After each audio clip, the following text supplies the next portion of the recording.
I had, for several years, off and on while I was homeless. It's always been a financial issue with me. I'm not a drug or alcohol dependent. Whenever I had been experienced it, I had always asked for help.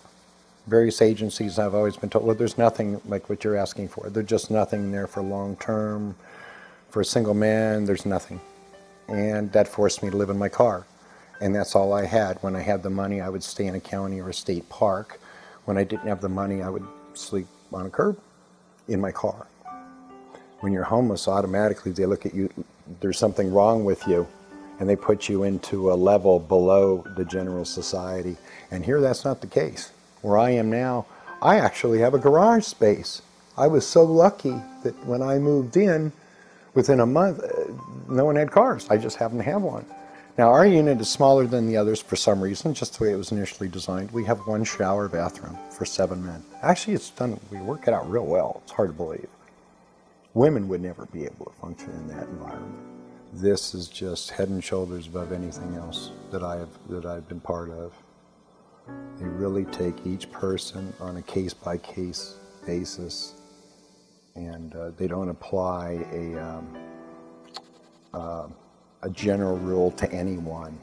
There's always an exception. That flexibility is so important because we're all as individuals' fingerprints. It's marvelous what's happened to me since I've been here. Miracles do happen. Divine intervention got me here. I thank God I'm here.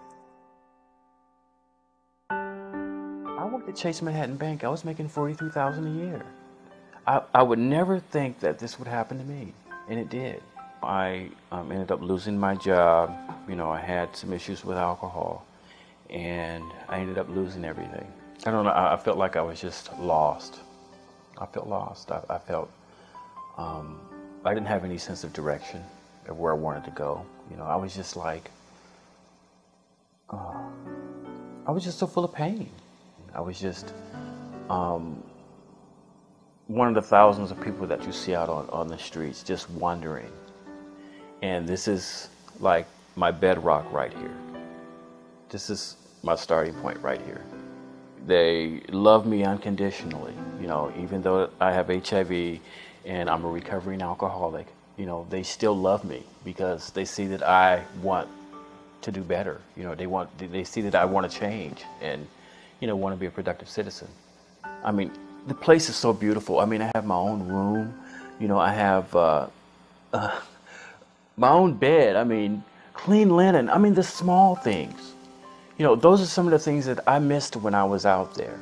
Some days I didn't have water. I mean, it was just like, I didn't have food. I didn't have clean clothing. I didn't have anywhere to go wash my clothing. You know, just the small things. You know, that makes a big, that's a big deal to me.